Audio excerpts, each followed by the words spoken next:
এই এবিসি জুসটা না খালি পেটে আমি খাই, খুব জঘন্য খেতে, কিন্তু কিছু করার নেই। তার ঠিক 20 মিনিট পরে আমি আমার ব্রেকফাস্টটা করি, সেটা হচ্ছে আজকে খেয়েছিলাম ম্যাঙ্গো চিয়া পুডিং।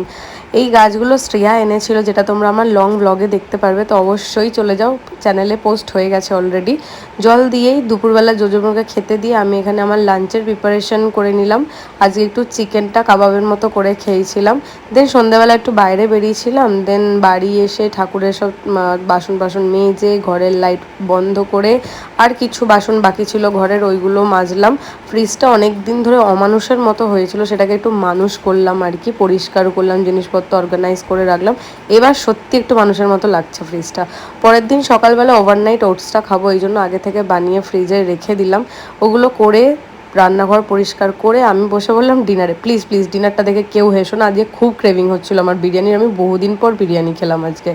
তো যাই হোক, তারপরে জলের বোতল ভরলাম, থালা বাসন যেটুখানি পড়েছিল এটা মেজে আমি চলে গেলাম ঘরে, ঘরটা টান টান করে পরিষ্কার করে এবার আমি শোবো। অনেক খাইটে ফেলেছি বিশ্বাস করো। যাই হোক, ভিডিওটা যদি ভালো লেগে থাকলে অবশ্যই লাইক আর সাবস্ক্রাইব করে দিও চ্যানেলটাকে। এইভাবেই পুরো দিনটা আমি কাটালাম। তো টাটা, দেখা হচ্ছে নেক্সট ব্লগে।